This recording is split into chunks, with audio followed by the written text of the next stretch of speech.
the Harvard Graduate School of Education, working at the nexus of practice, policy, and research.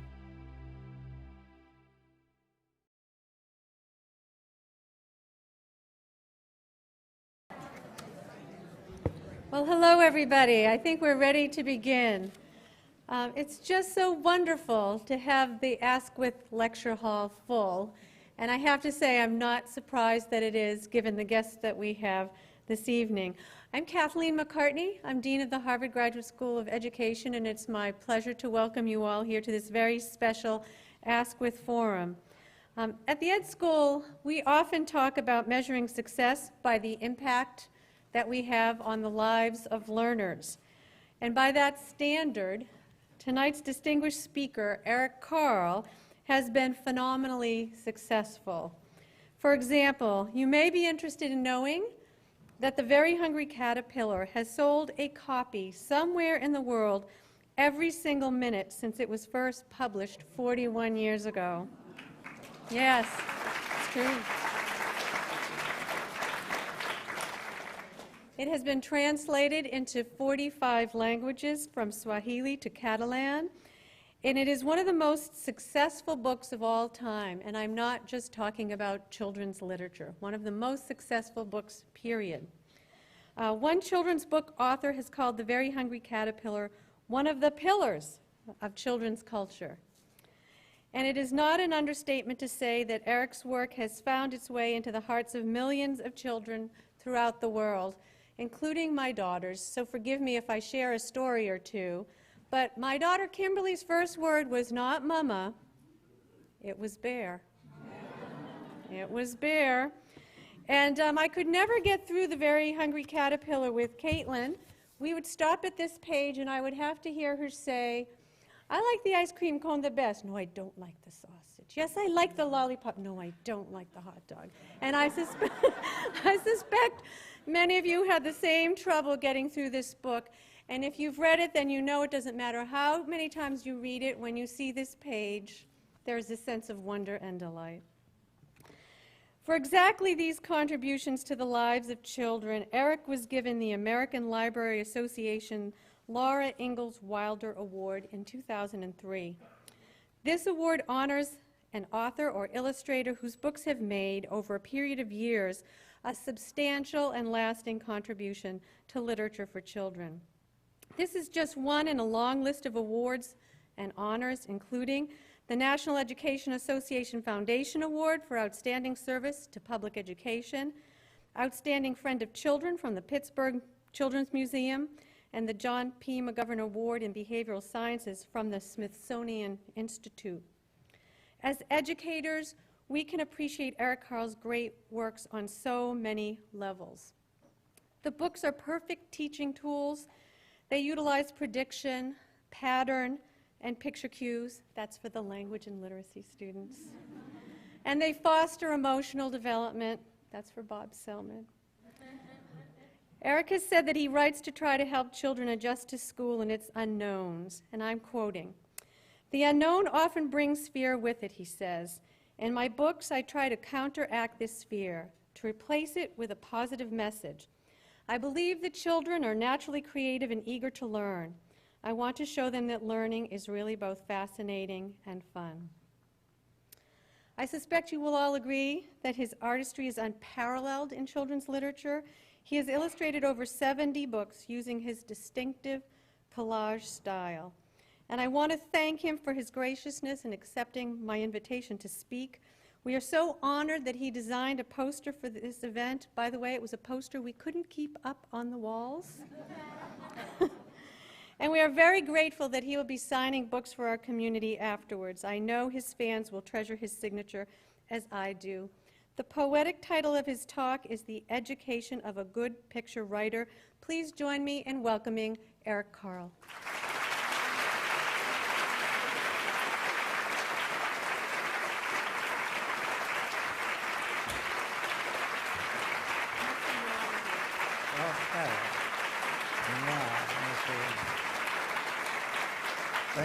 Thank you very much. Oh, here it is. Okay, here it is. Thank you for your kind introduction. right off the bat, I would like to say I'm very awed to speak to Harvard School of Education because I know very little about education. That's true. And I will prove this in my speech.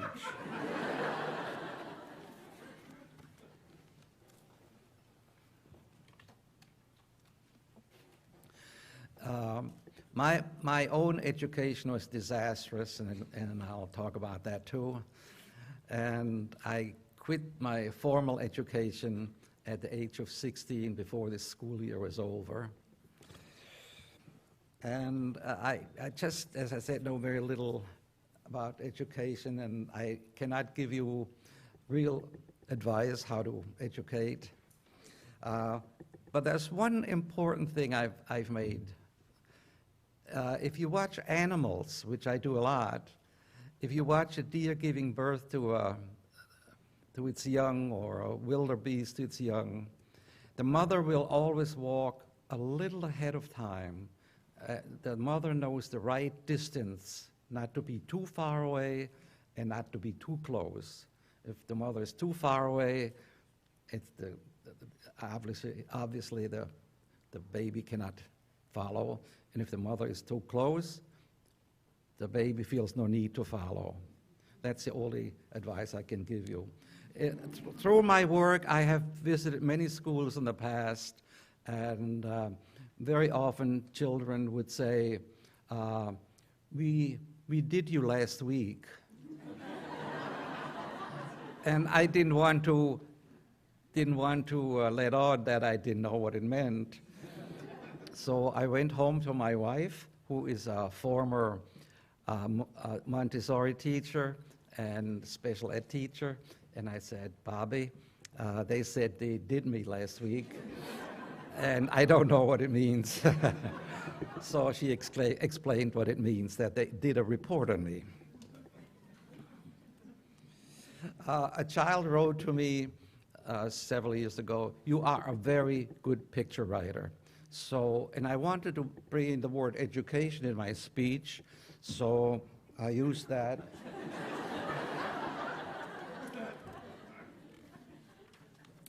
I was born in Syracuse, New York, in 1929.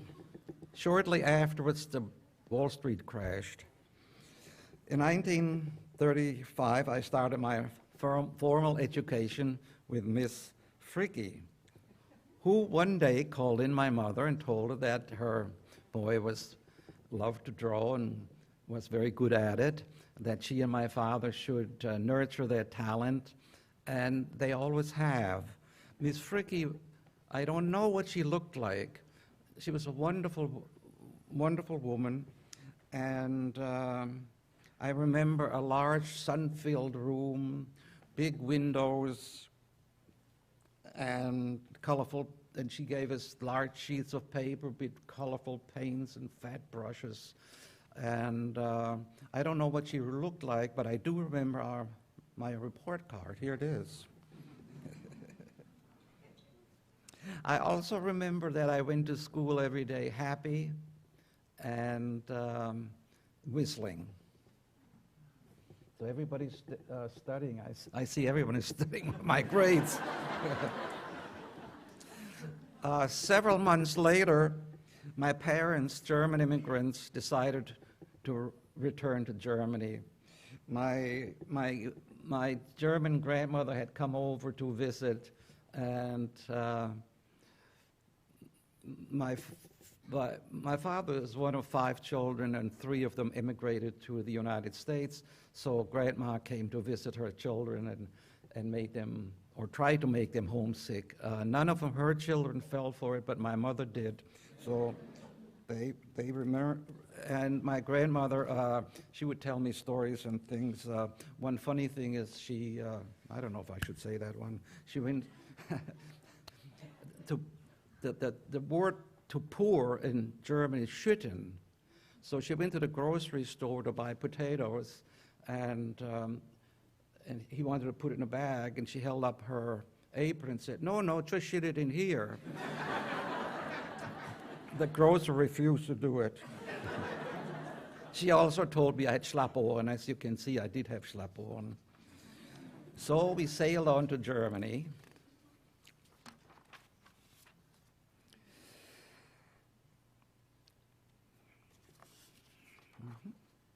Okay. What did I do here? 7, that's right. And again, I started school in Germany. And so the little American, within a very short time, became a German Tyrolean. And for weeks, my mother, I haven't remembered that, but my mother told me that for weeks and weeks, for months in fact, I asked, when are we going home again? And once I realized that we're not going home again, I decided to become a bridge builder. And I would take my beloved, this is my maternal grandmother, my beloved grandmother, I would take her by the hand and take her to my beloved land in Syracuse. I also miss my playmates. That's Carlton and his sister Claire and I. And I guess you recognize me.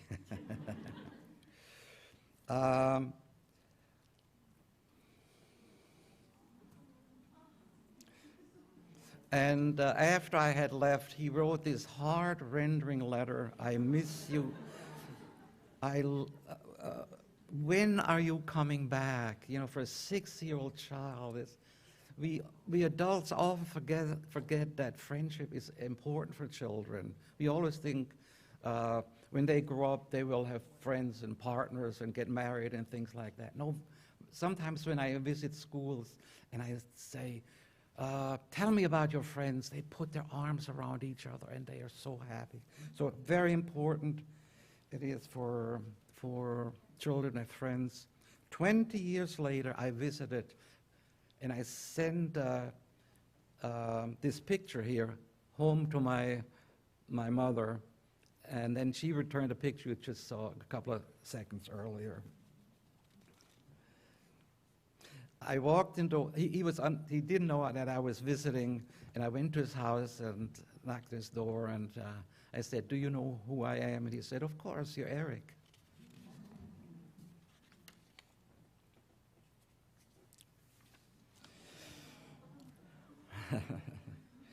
So that's right. This early and deeply felt relationship is reflected in Do You Want to Be My Friend? My new teacher in Germany was a nice and friendly man. And there you see me. And on the first day, he asked us to draw a picture on our little slate boards.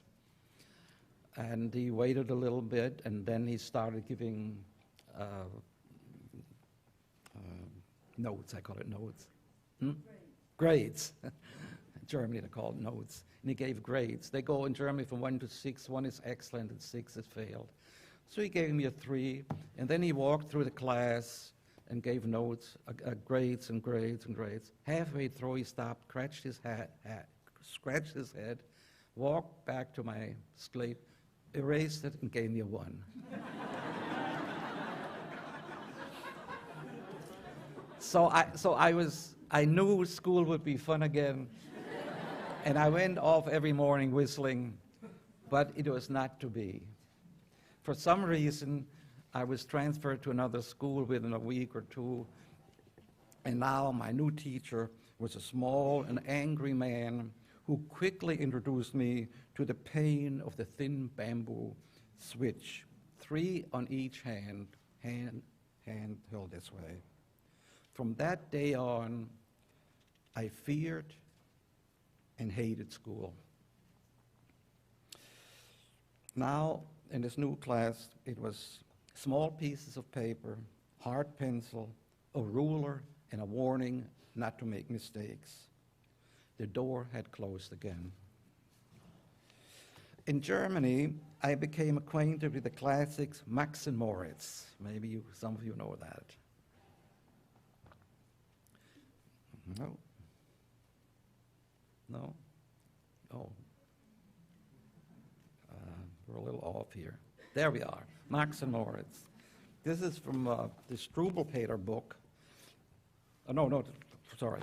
Max and Moritz, they are the town rascals. Here we go, got it a little mixed up here. No, it's too fast.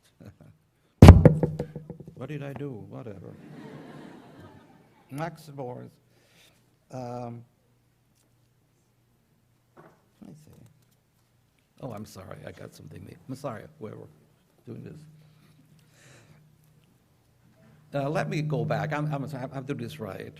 In going back to Syracuse, Sunday mornings, my father would read the funny papers to me. And often he would explain the various styles of the books about perspective. One cartoonist would do only side views, and another one used perspective, and he would explain those things to me. And my mother would say, "Oh, no, Eric is much too small to understand about perspective." But anyway.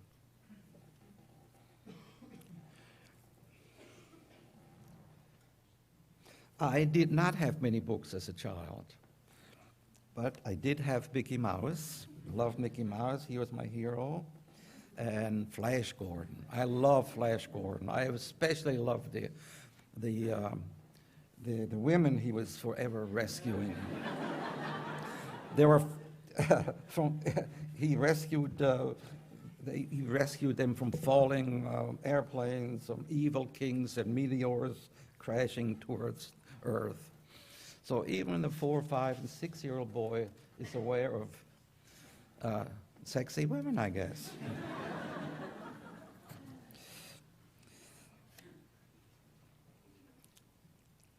And then the Max and Moritz terrorized the little town. They terrorized the teacher, they terrorized the tailor, and so forth and so forth. And then the 10th bad deed they did, they get punished for that. They are in someone's barn, they're cutting in these sacks of wheat. The farmer catches them, takes them to the miller.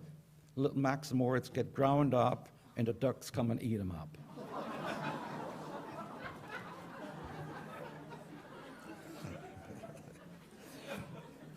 Then there's Struwwelpeter, I talked about that. Incidentally, Mark Twain translated this book into English. It sold well over 100 million books and is still a bestseller in Germany. I have a couple of examples here. In one, the mother goes out shopping or whatever and tells her girl not to play with the matches. But of course, the girl plays with matches, catches fire, and when the mother comes home, she finds a little pile of ashes. In another case, mother tells her boy not to suck thumbs. Of course, he does. And the tailor comes out, and now the little boy has only 8 fingers. It's a bestseller in Germany.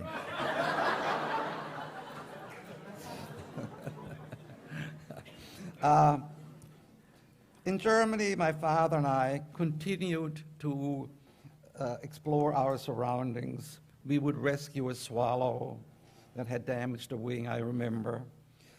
He taught me how to catch a lizard in the morning when the lizard was still stiff and cold, rather than in the afternoon when the warm sun has made it quick to catch. And my father always insisted that we gently return the lizards and whatever we found back to where we found it. On our nature walks, we lifted rocks and peeled back the bark of dead trees and looked at beetles and other crawly things. Often on Sunday mornings, we would go for a walk, and we would wind up at the Schloss Solitude that had a fabulous view along the country. He told me the story on one of these walks, the story of the willful and spoiled Duke of Württemberg, who 200 years ago fancied a sleigh ride in the middle of the summer. when his subjects were harvesting the crops. The farmers had to abandon their work and for days spread salt on that hill so that the Duke would have his sleigh ride down the hill. And I think this was a lesson in tyranny. When, in 1939, when I was 10 years old, my parents and I had our first and last vacation, and here it is in the Black Forest. There were rumors of the pending war, and I think we left a little early because of the war coming. And my father was drafted into the German army in the first day of the war. And he didn't return until I was 18. I was 10 when he left, and he didn't return until I was 18. He was more than 2 years in a Soviet prisoner of war camp. 30 years later, I would serve in the American Army. So it goes, to quote Kurt Vonnegut.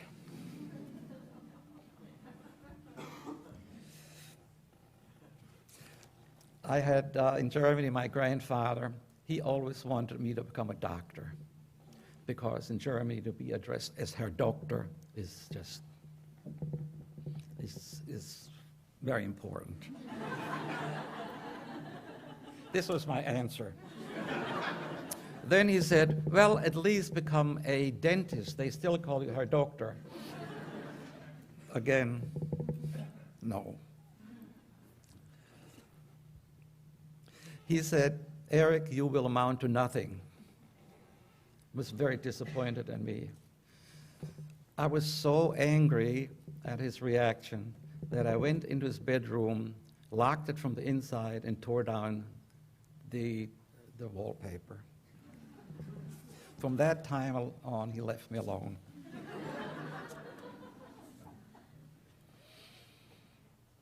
That was the end of my grandfather's education. As an 11-year-old boy, I spent my vacations on a farm. The owner, he was in his mid-90s, never spoke to me. And then his unmarried daughter ran the household. And here I learned to milk a cow. Next one. Here I learned to milk a cow. Chicken scratched on the dung heap in front of the house. In the garden in the back, I was mesmerized by bees around, flying around a beehive. I had been raised a non-practicing Protestant here in this 100% Catholic village in Bavaria.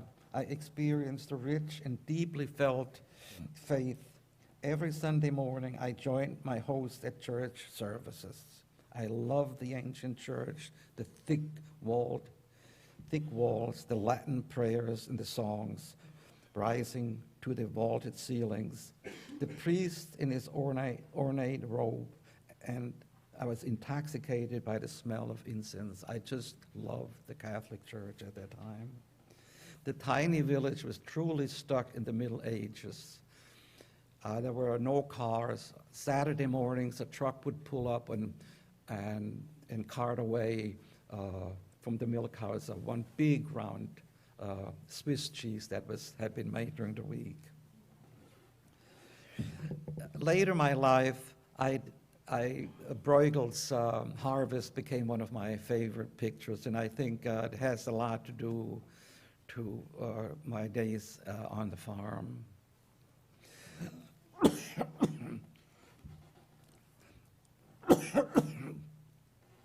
At the end of the summer, I would go back to the city where my mother and I spent many nights in our cellars in our bombed-out city of Stuttgart. Halfway through the war, we school children and our teachers were put on a train and taken to a small town to be evacuated from the bombings to the big cities. I was lucky to be assigned to a wonderful family whose name was Gute Kunst, which translates into good art. And they're a wonderful family, and I'm still in touch with them. By now, the boys 14 and 15 were the men in town because the boys 16 and 17, 18 were at the front and not available. It did not take long for a pretty 18-year-old girl to take a liking to me, and soon I took a liking to her. My education was taking its course. In high school, only art classes interested me. Herr Krauss was my art teacher, and this was at a time in Hitler's Germany where modern and expressionistic and impressionistic and abstract art was considered degenerate art. Herr Krauss, one day, I was maybe 11 or 12, asked me to his home, his house, and secretly showed me reproductions of the so-called degenerate art.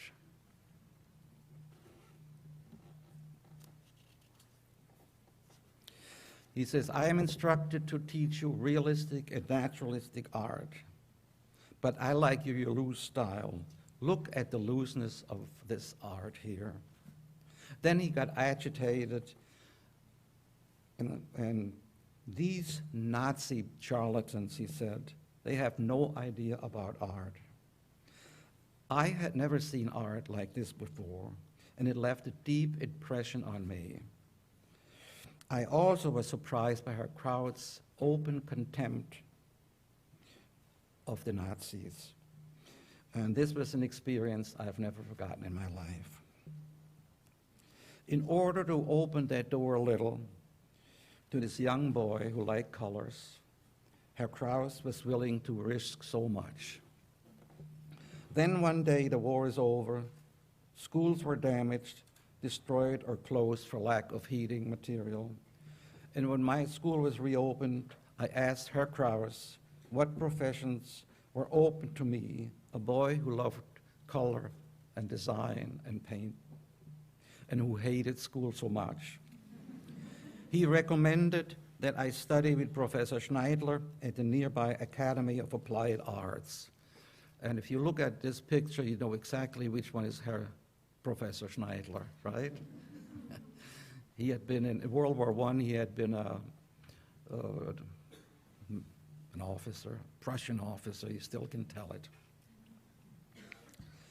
I had just turned 16 and I now had found a new master whom I, to this day, honor and try to please. Here I learned the practice of the graphic and applied arts. Type design, for instance, a poster, the poster art. We people often don't, the layman doesn't know that there's a person behind all of these things. Poster art, wallpaper, postage stamp, somebody has to do that. Houseware. There we go. Textiles, calligraphy, book jackets, just to name a few. This is what I learned. Schneidler insisted that this had to be done with great care and a sense of responsibility and integrity. All visual pollutions had to be avoided. We speak of all kinds of pollutions. There's also a lot of visual pollution going on. During the war, to mislead the Allied bombers, the buildings were camouflaged in greens and grays and browns. Fashionable colors were absent. The public mood was gray. Even the weather in Central Europe is gray a lot. I believe because of that grayness, I now embrace color more than anything in the world. I'm passionate about it. Towards the end of my studies with Schneidler, Mr. Lovegrove, the cultural attaché in the US zone, inquired at my school for a young poster designer. And that was my first job when I was 20 years old. During the war, the Nazi propaganda depicted the United States as a land of gangsters, chewing gum, and skyscrapers. The America House that came after the war tried and did counteract this vision. The America House was filled with American magazines and books. Plays were performed, movies shown and discussed, seminars conducted, music performed, and ideas exchanged. Here are a few examples of my posters for these events. Tennessee American culture was introduced. Public relations. This was until then an almost unknown concept in Europe, what public relations was. So it's called Menschenarbeit, man and work,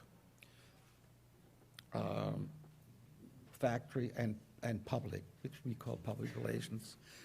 The man Klaus Küster had been a German prisoner of war in the United States and learned about public relations. So he gave a talk about that.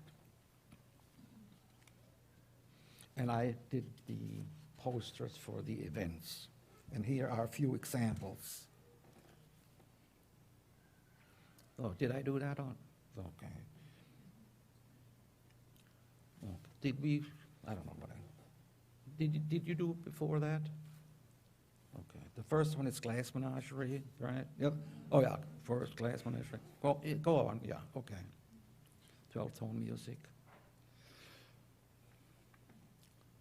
Or sometimes it wasn't about American culture. We're not going to concert here. 2 years later, I arrived in the United States, 1952. I arrived in New York with a very nice portfolio and $40 in my pocket. It was suggested to me that I go to the art director show to see what's going on in the United States. There were beautiful designs by Leo Leone, who at that time was the art director of Fortune magazine. They did fabulous covers and layout and hired enormously wonderful illustrators and so forth. Well, I left the show and I went to the telephone booth and dialed Judson 61212 to call up Mr. Leone, and I was lucky enough to get him on the phone. I told him I like his work, maybe he likes my work. Come up tomorrow morning at 11 o'clock. I said, oh, by the way, I'm also looking for a job. Mr. Leone looked through my things, took me out for lunch, left a tip that was like an enormous amount of money to me at that time. We returned from lunch. He said, made a phone call, gave me a little note, and the note said, George Krikorian, promotion art director of the New York Times. And he said, I believe they are looking for a young designer. And two days later, I started as a young designer at the New York Times promotion department. So Leo Leone had become a door opener for me.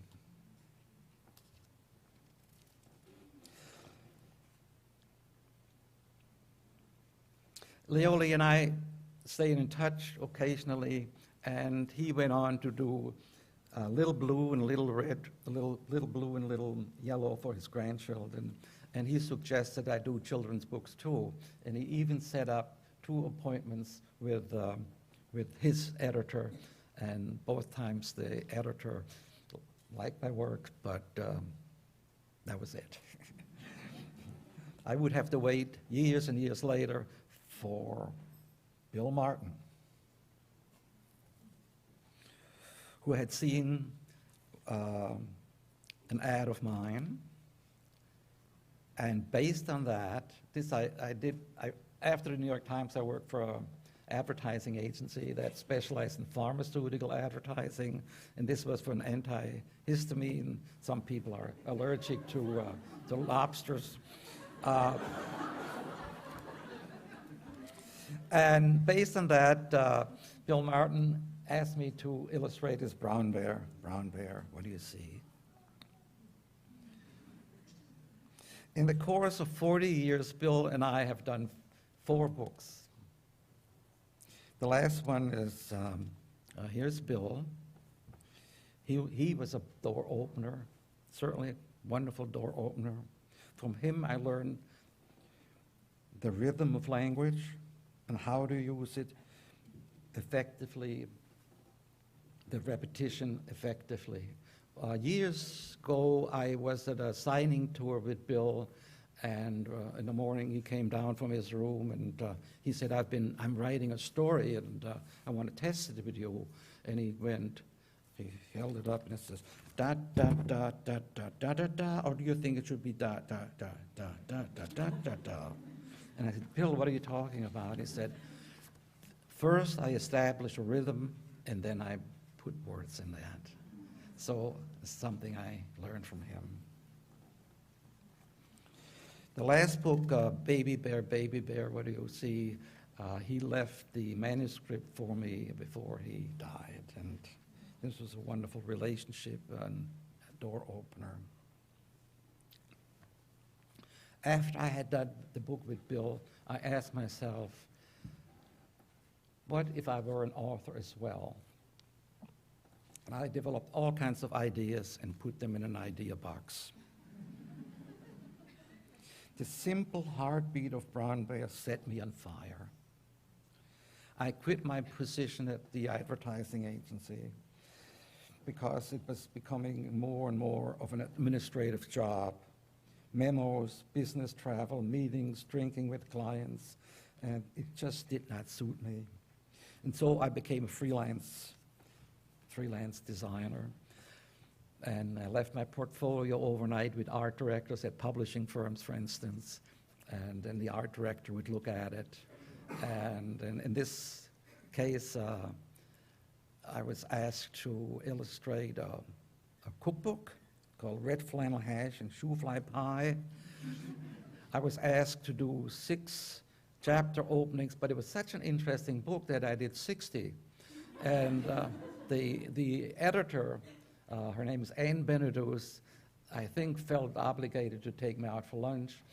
And during the lunch, she also told me that she's the children's book editor as well. And I said, well, I have this idea box, and one thing led to the next. And a year later, 1, 2, 3 to the Zoo was published.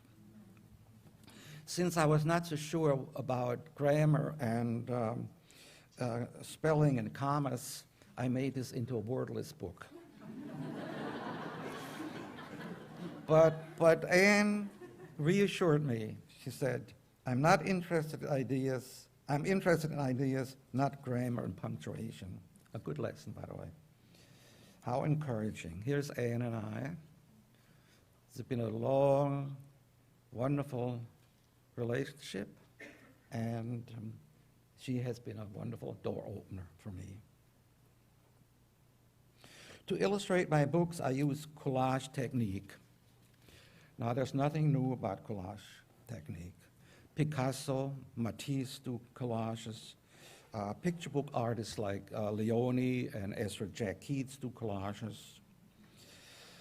To create my own painted papers, I store them in color-coded drawers. Go back to the one. Here I paint the papers, and then I let them dry, and then they go into, this is just half of the file cabinets that I have.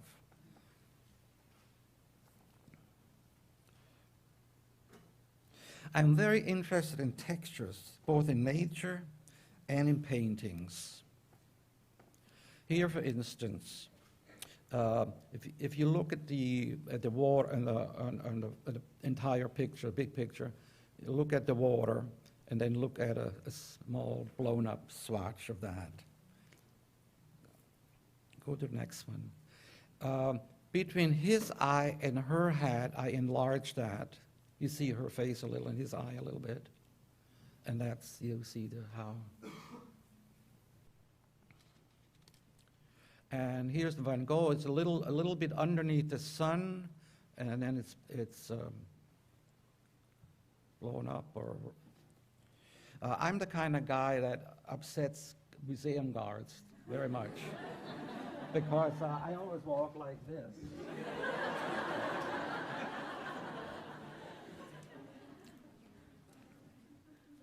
Okay. One day, I playfully, even absent-mindedly, punched holes into a stack of paper, and looking at the holes, I thought of a bookworm. The bookworm became the green worm, because Anne wasn't so happy with the worm. We sat together, and she said, I don't know, we have to come up with something else. And we went through all kinds of animals. At one point she said the caterpillar, and I said butterfly. Otherwise the book was just all ready.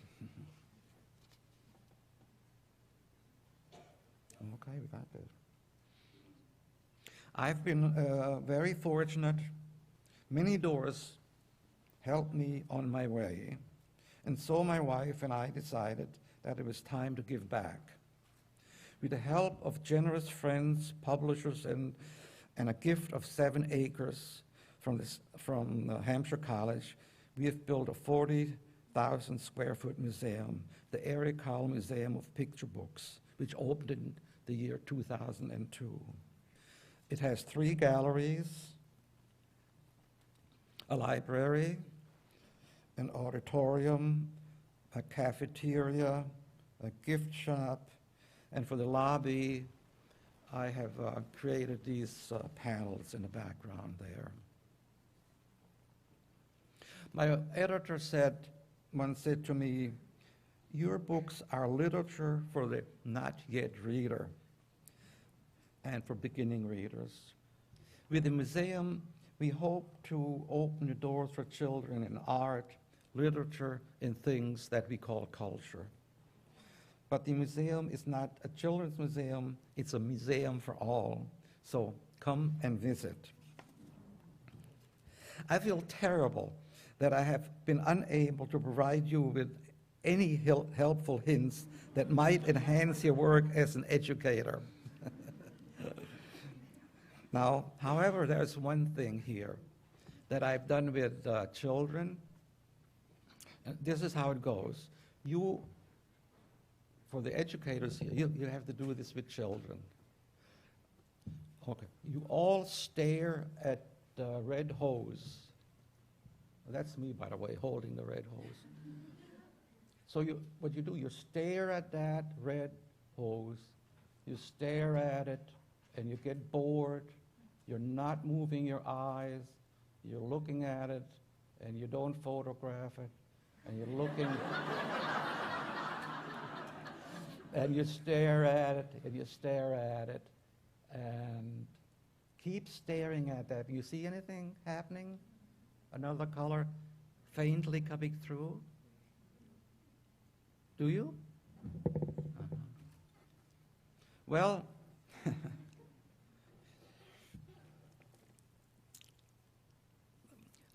Goethe, I hope I'm not talking too long. Goethe, who is in the German language, is considered like Shakespeare is considered in the English-speaking world. And he, a writer, playwright, and so forth.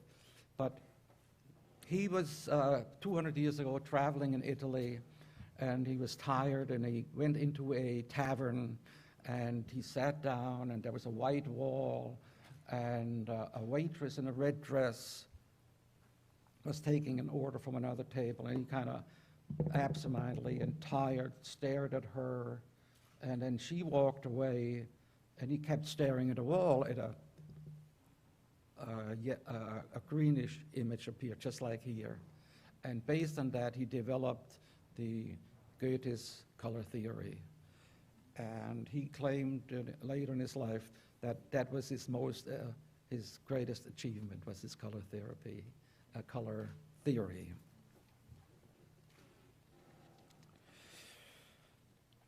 One of the pleasures of being a picture writer is receiving letters from children, from around the world, in fact, but most come from the United States. And here is my most favorite letter. Dear Eric, your books are good.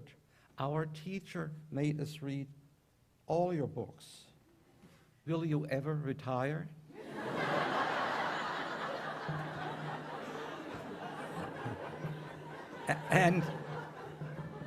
And with that, I will retire from my speech. Thank you.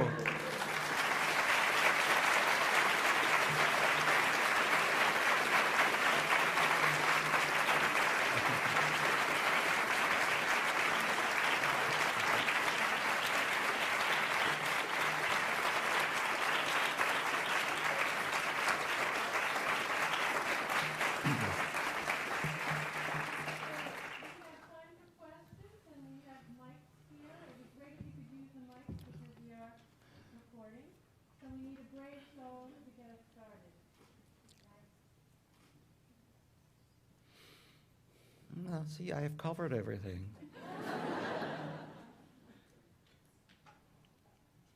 Now, the first question usually is, where do ideas come from? I know that. Children always say, where do ideas come from? One a child wrote to me, where do ideas come from? But he also provided the answer. He said, they come from the outside and from your inside. And I couldn't answer that any better than that.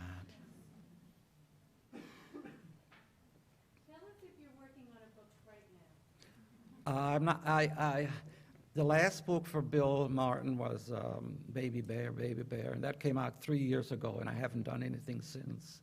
And I'm not doing any books anymore. I have a studio, and I do all kinds of graphics, interesting things, but not children's books anymore. It's strange. It just happened, and I have no problem with that. I'm very happy.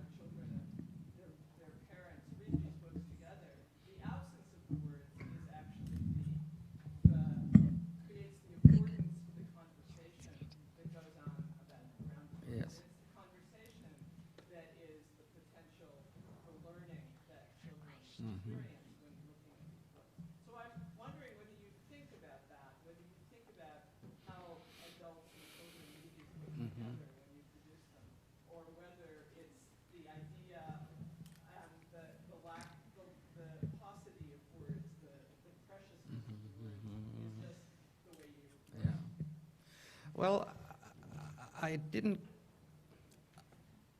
always considered myself a graphic artist, a designer foremost than anything else. And as I mentioned in the speech, it's only after I did Brown Bear that I asked myself what an author should, if I were an author, what would I write? I really don't give much thought to your question. I must be very intuitive.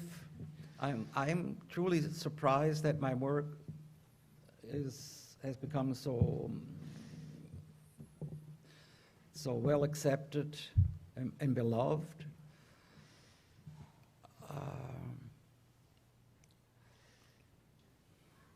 I'm intuitive. That's all I can say.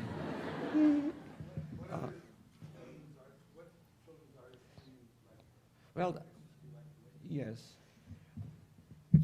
I don't have one favorite, but Leo Leone would be foremost, not because he got me a job, but because I think we are on the same wavelength. We're both European. We're both influenced by the Bauhaus, I think, by the simplicity of designs. Our books are designed more than anything else. I showed the posters I did before. Each of my pictures is a little poster. In a poster, the idea of a poster is you have 4 seconds to see it, and it has to say shoes or toothpaste or flowers or travel. You don't have much time, and that's what I do with my work, not consciously, but I think that's, yeah. Yes? Through your stories, you transmit both art and also the story in itself. So if you had to pick, which one do you think is the most fulfilling? That the children enjoy your story so much, or that they enjoy your pictures so much? Yeah. Again, I must disappoint you. I really do the books for myself.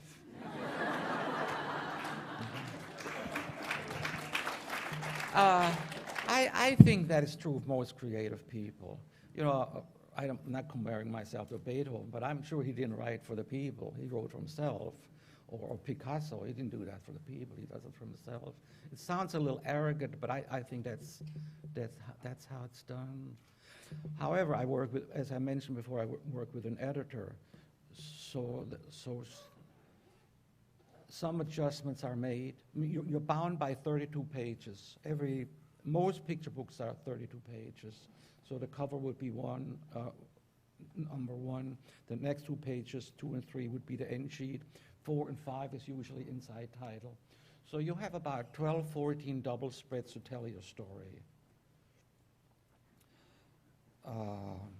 And then I make a decision, is this going to be a symphony, or is this going to be a quartet, or is this going to be a solo, you know? It has to flow into each other, has to have a certain rhythm. Those I have to consciously think about, I think. But most of it is just, I'm entertaining myself. I love to work with colors like I did in kindergarten.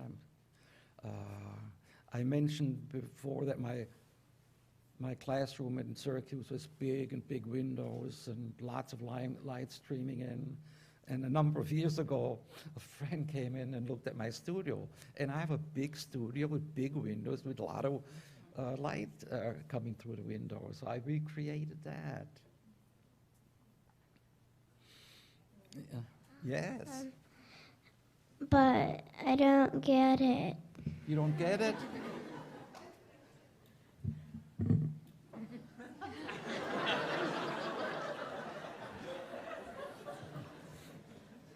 I'll write a book for you so you'll get it. I've got a question over here. Oh. I was wondering about your process.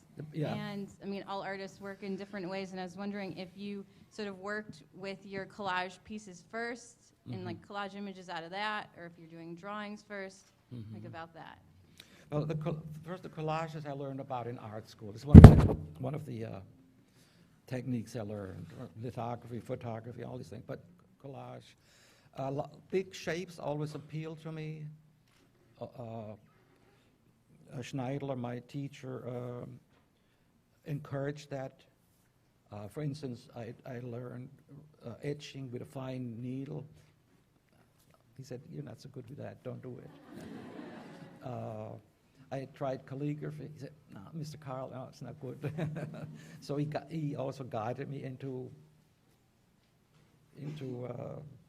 big, bold shapes. And then my first job was a poster artist, big, bold shapes. I've always liked that. I don't know if is this an indirect, did I answer that or not? Oh, yeah. In art school we painted our own papers and that's a long story. It's another speech almost. When I was an advertiser, you saw the lobster, right? I did. As an art director, I had accounts, and every year I had to come up with a new style. So one year was photography, next year you hired an illustrator, next year was big type, next year little type, whatever. So the fifth year, what am I going to do this year? And I remembered the collages of my art school days. And I did a series of lobsters and all kinds of things in collage style. And that's how I came back to collages and large things. And I paint these papers without, I call it papers, they're really tissue papers. And I just start painting in yellows and look at it and put red dots on it, and it looks good, and I put some blue dots on it, doesn't look so good, and then and then put it down to dry, and I make a whole series of yellows with reds, and others with greens, and others with oranges, and then I take carpet things and make prints and all kinds of things.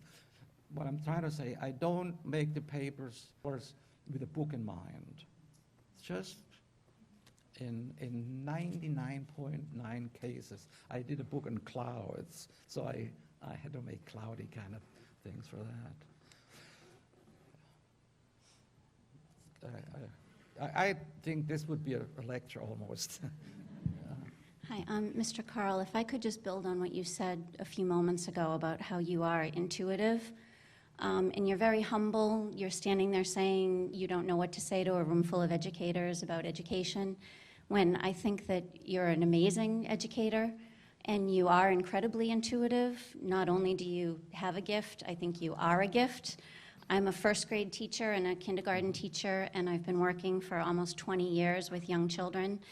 And nothing that I have seen in all my years of experience or in the 3 education degrees that I've earned connects with children the way that your work does.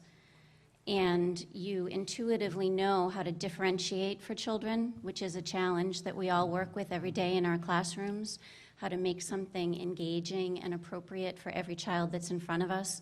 Your book, for example, The Grouchy Ladybug, is just a fun story for the children who are only ready for a fun story, but the information about aphids and ladybugs and the sun rising and setting in the sky and the clocks in the corner, you scaffold their learning for the children who are ready for it, and for everyone else, it's just an awesome story. So I really, on behalf of teachers everywhere, would like to thank you for all that you've done for early literacy. You are just amazing.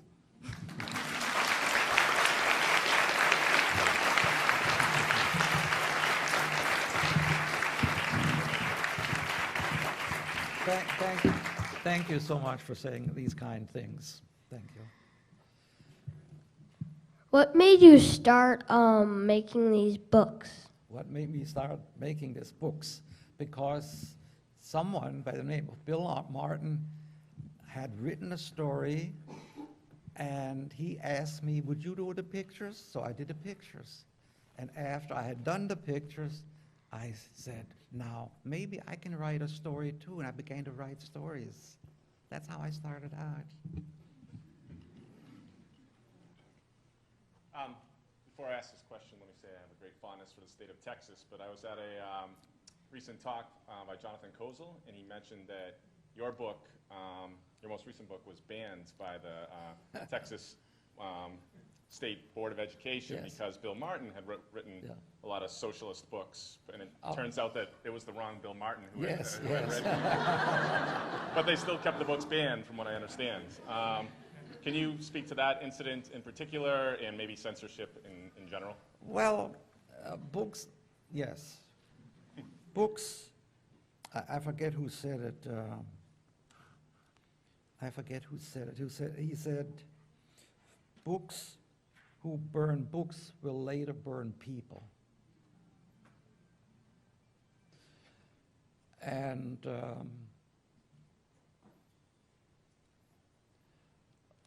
mean, this Texas thing was more funny than anything else, because, as you said, the other Bill Martin wrote a book on Marxism or something.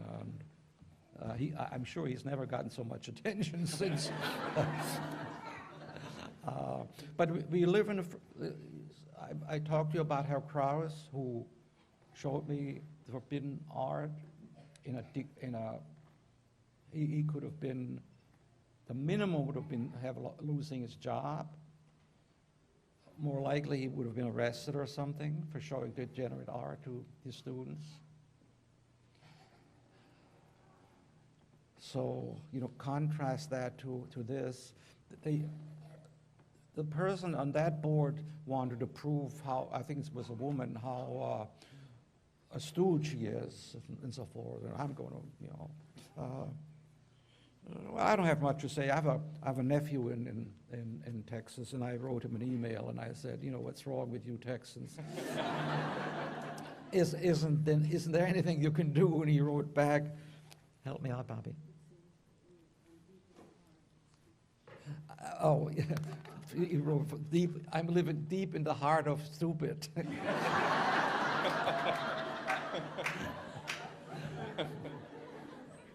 Yeah, there have been other incidents. Which book was that? Draw Me a Star.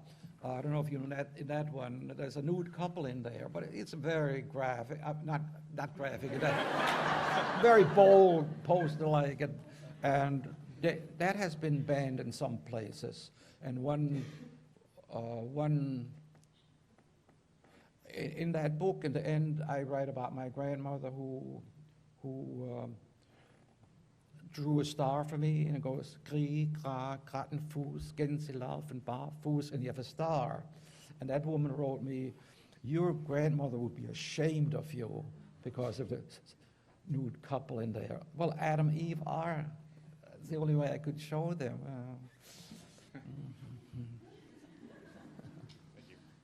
You are from Texas, or you just... I'm sorry? You from Texas? I'm not from Texas.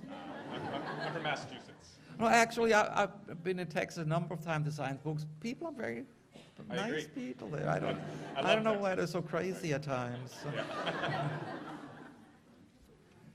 Do you use anything else instead of paintbrushes or paint? Do I use anything besides paper?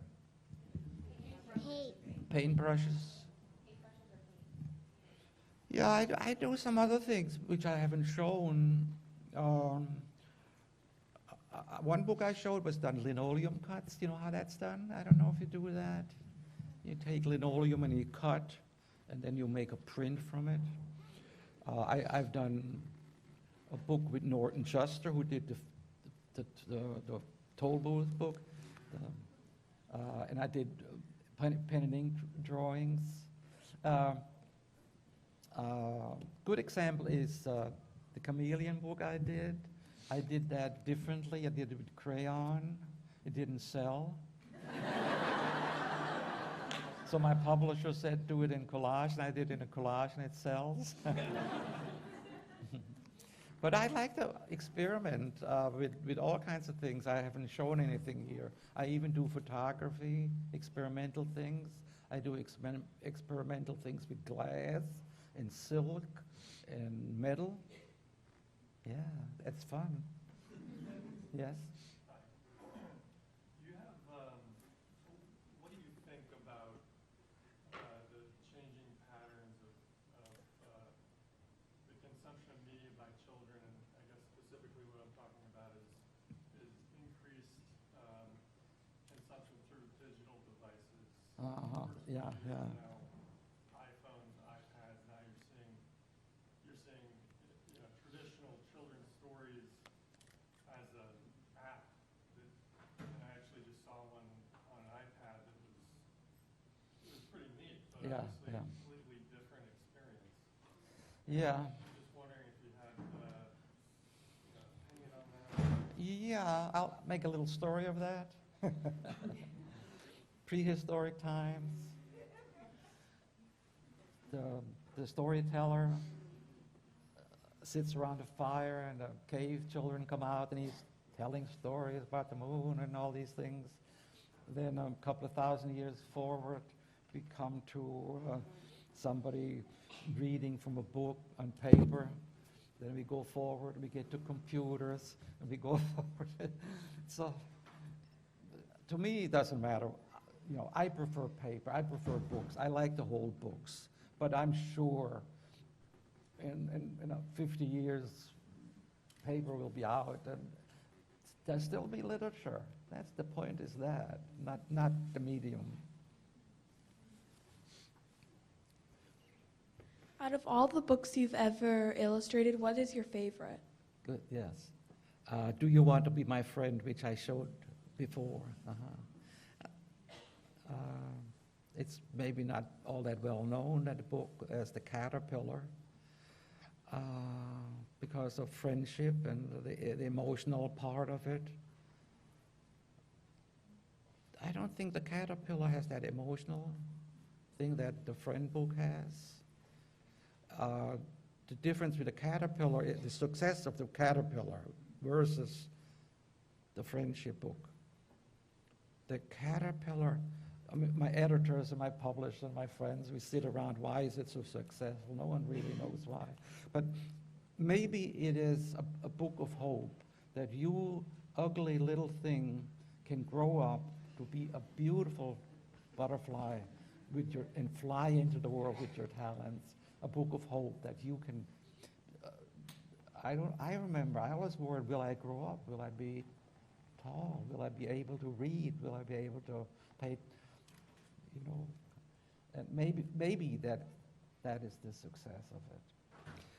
But I just liked emotionally the friendship, a simple little gesture there. Yes?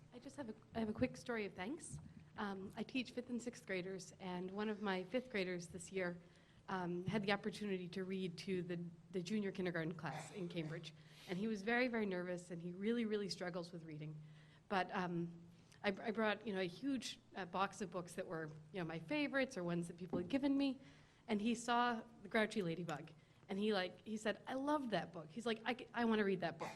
And it was one of the few times that I had seen him feel really proud and capable in his reading. And after reading to like a small group of 2 or 3, he's asked every week, can I go back? Can I be another guest reader?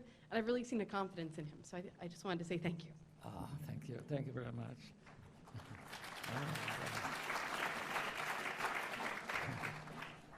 If you have I could, this may take a few minutes. I don't know if I should do that, but One little girl. oh yes, How many books have you written? 70. Wow.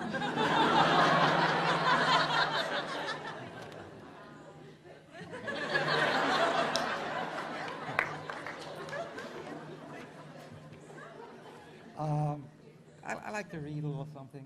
It's pertinent. This is at the end of the story. You will realize why it's pertinent. Albert Chen in 1990 wrote this essay to be admitted at Harvard. That's why I like to read it. And this is his essay. Show and tell was always a special occasion in Mrs. Pitt's kindergarten class.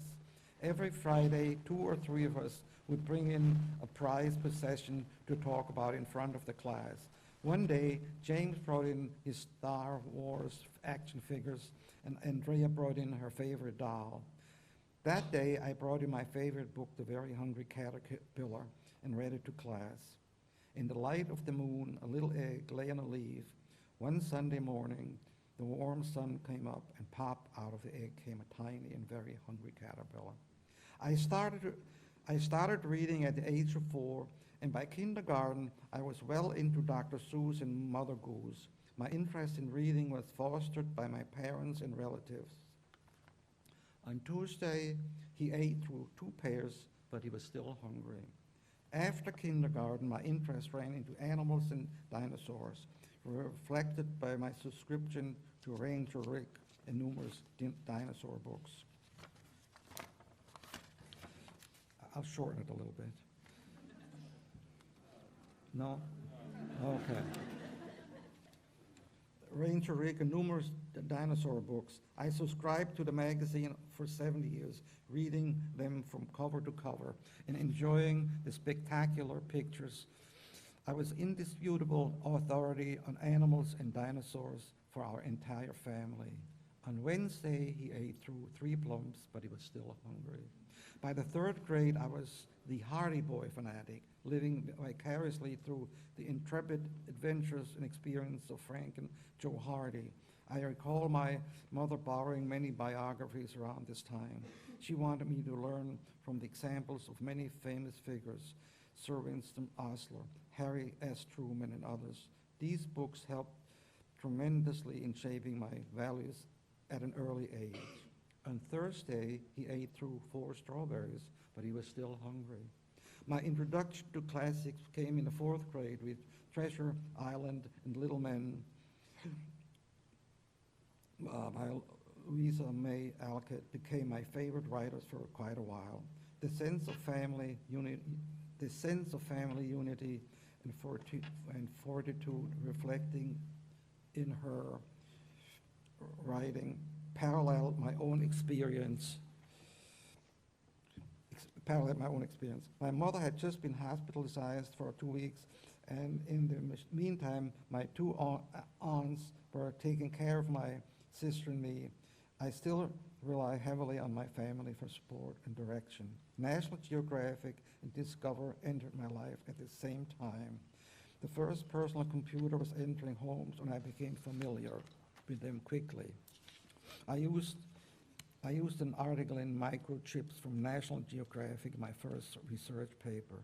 My interest in science and technology was satisfied by both magazines. I also began reading Time and Newsweek, mirroring my growing awareness of the world events. Reading for pleasure was mostly science fiction and fantasy, especially Isaac Asimov and Susan Cooper. On Friday, he ate through 5 oranges, but he was still hungry. Middle school marked my first exposure to serious poetry. Emily Dickinson's I Am Nobody and Samuel Taylor Coleridge's Rime in the Ancient Mariner being the most memorable. Frankly, I don't recall learning much of anything from middle school, but I do remember starting to go to bookstores to actually buy books instead of searching through libraries. On Saturday, he ate through 1 piece of chocolate cake, 1 ice cream cone, 1 pickle, 1 slice of Swiss cheese, 1 slice of salami, 1 lollipop, 1 piece of cherry pie, 1 sausage, 1 cupcake, and 1 slice of watermelon. That night, he had a stomach ache. The next day was Sunday. The caterpillar ate through 1 nice green leaf. After that, he felt much better. High school has broadened my reading horizons immensely. My teachers have guided me through the intricacies of Shakespeare and more serious classic, ranging from works by contemporary authors like Doctorow, Kurt Vonnegut, literary giants like Faulkner and Hemingway. My personal appetite have become even more eclectic, while fantasy authors such as Stephen R. Donaldson and Catherine Kurtz still rule my bookshelves. I read whatever piques my interest at the time, be it Tom Clancy, Clive Barker, or James Lovelock. Now he wasn't hungry anymore, and he wasn't a little caterpillar anymore. He was a big, fat caterpillar. He built a small house called a cocoon around himself. He stayed inside for more than 2 weeks. Then he nibbled a hole in the cocoon, pushed his way out, and he was a beautiful butterfly. As the story unfolded that day in Miss Pitt's class, I poked my fingers through the holes that the caterpillar ate in the food. We all shared in the laughter and fascination. When the butterfly finally emerged from the cocoon, everyone applauded my performance, and best of all, I was rewarded with the honor of being the wake-up fairy for the day. Reading has played a major role in defining almost every aspect of my life. My wings are painted with a myriad of colors of my life experience. The greens and browns of nature and earth, the red passion of strength and loyalty, the rich purples of history, the metallic promise of the future, and the rainbow colors of dreams and the impossible. He was accepted at Harvard. Is now a successful physician.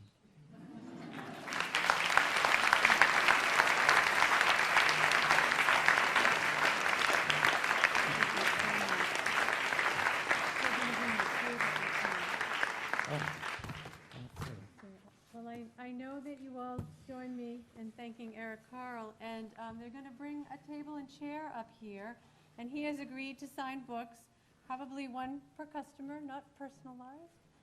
There are books outside for sale from Harvard Bookstore, and I guess the line's going to start right over there and go out the door. So if you want to have your book signed, you're welcome to.